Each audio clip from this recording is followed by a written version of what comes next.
ছাগলকাণ্ড, মতিউরের ৮৬৬ শতক জমি ও ৪টি ফ্ল্যাট জব্দের নির্দেশ আদালতের।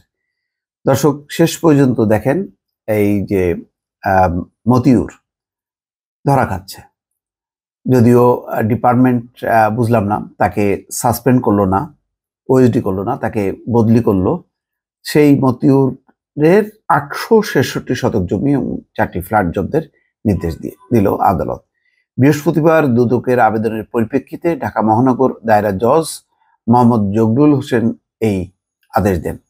দুদকের উপপরিচালক ও অনুসন্ধান টিমের প্রধান মোহাম্মদ আনোয়ার হোসেন আবেদনে উল্লেখ করেন, নথি পর্যালোচনায় দেখা যায় যে অভিযোগ সংশ্লিষ্ট ব্যক্তি মোহাম্মদ মতিউর রহমান দুর্নীতির মাধ্যমে দেশ ও বিদেশে অবৈধ সম্পদ অর্জন সহ হুন্ডি ও আন্ডার ইনভয়েসিং, ওভার ইনভয়েসিং এর মাধ্যমে অর্থ পাচার করে শত শত কোটি টাকার জ্ঞাত আয় বহির্ভূত সম্পদ অর্জনের অভিযোগ আছে তার বিরুদ্ধে।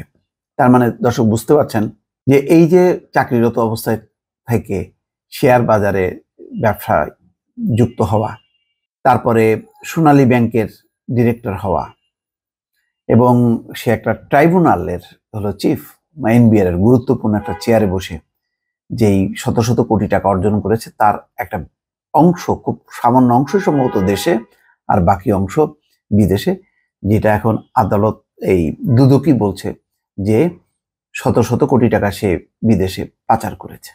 তো অনুসন্ধানকালে বিশ্বস্ত সূত্র বলছে, অভিযোগ সংশ্লিষ্ট মতিউর রহমান ও তার পরিবারের সদস্যরা তাদের মালিকানাধীন স্থাবর সম্পত্তি হস্তান্তরের চেষ্টা করছেন, যা করতে পারলে এই অনুসন্ধানের ধারাবাহিকতায় মামলা রুজু, আদালতে চার্জশিট দাখিল, আদালত কর্তৃক বিচার শেষে সাজার অংশ হিসেবে অপরাধ লব্ধ আয় হতে অর্জিত সম্পত্তি সরকারের অনুকূলে বাজেয়াপ্তকরণ সহ সব উদ্দেশ্যই ব্যাহত হবে।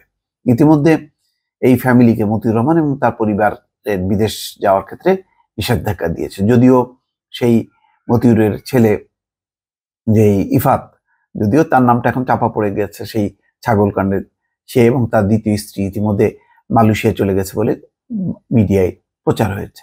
হয়তো তার প্রথম স্ত্রীও যেত, যিনি রায়পুর উপজেলার চেয়ারম্যান, তিনি আবার আবেদন করেছেন যাতে তার বিদেশ যাওয়ার ক্ষেত্রে নিষেধাজ্ঞা প্রত্যাহার করা হয়। কেন? মানে এই মুহূর্তে তার আদালতের এই নিষেধাজ্ঞা প্রত্যাহারের প্রয়োজন হলো কেন? তার মানে তিনিও বিদেশ যেতে চান। বিদেশে কি তার কোনো কাজ আছে? উপজেলা পরিষদের চেয়ারম্যান হিসেবে তো কাজ থাকার কথা না।